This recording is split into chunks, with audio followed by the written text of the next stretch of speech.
Babe, sini. What is up, baby?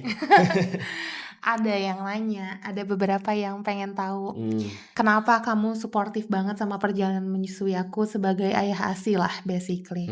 I see. Simple aja sih karena pengen ngasih yang terbaik buat anak kita supaya kamu mengeluarkan ASI yang banyak gitu kan. Dan mengeluarkan ASI yang banyak butuh ibu yang tenang, ibu yang happy, ibu yang Exactly. perlu di fully support Yeah, gitu. right. Tapi susah nggak sih, to be honest, jadi ayah ASI yang harus kerja full time job, terus ngurusin kita berdua? Tentu saja capek ya.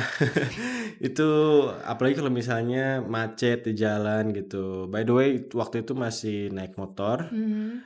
Tentunya nyampe rumah capek ya, tapi karena motivasi yang tadi gitu, semua capek segala macam udah dilawan aja, udah nggak dirasa aja. Kalau aku sih ngerasanya kita jadi teamwork gitu, karena kan aku juga Mmm, nggak bisa istirahat, bener nggak? Apalagi kan waktu itu betul. aku full DBF ya ke Mansa. Jadi kamu juga nggak istirahat, aku juga nggak istirahat. Jadi aku ngerasa Mmm, aku tuh bener-bener disupport karena kita teamwork dan capek banget banget banget. ya, And you literally drop everything, bener mmm. gak? Jadi kamu cuman kerja dan ngurus kita Mhm. berdua. Itu bener banget karena kayaknya ketika punya anak itu, jam istirahat itu benar-benar dipakai buat tidur tuh, karena kita berdua kekurangan tidur gitu ya. Banget. Kalau misalnya Mansa kebangun, ya yang bangun nggak cuma kamu, ya aku juga gitu. Mhm. Nah, kamu punya tips gak untuk calon bapak baru nih, yang Mhm. rencananya mereka mau menyusui juga, menyusui anaknya. Kamu punya saran nggak atau tips gimana caranya jadi ayah ASI biar anaknya berhasil ASI? Pertama harus pelajari dulu ya gitu tentang mengasihi ini karena nggak segampang yang kita pikirkan. Intinya untuk mengeluarkan ASI yang banyak gitu atau minimal cukup Cukup, untuk anak kita, istri itu harus happy, ibunya tuh harus happy.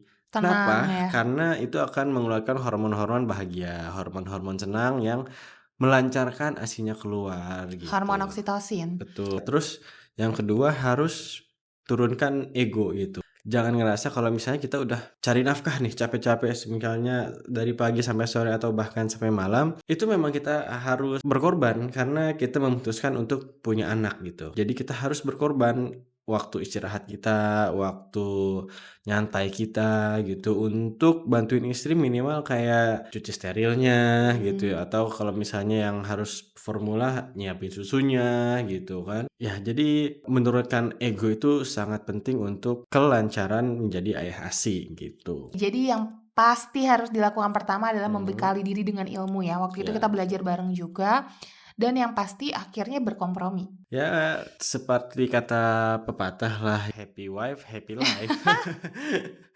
Kamu ngerasain. Orientasinya cukup ke kamu aja gitu, udah I yang see. penting kamu happy that's enough for me, Oh, gitu. thank you baby, I appreciate it so much. Kalian suka nggak video kayak gini di mana kita cerita-cerita? Kalau kalian suka, coba komen deh mau kita bahas apa lagi. Siapa tahu kamu berkenan untuk sharing-sharing lagi? Berkenan. Oke, thank you for coming here. Yes baby, you're Terima kasih welcome. semuanya yang sudah nonton. Bye.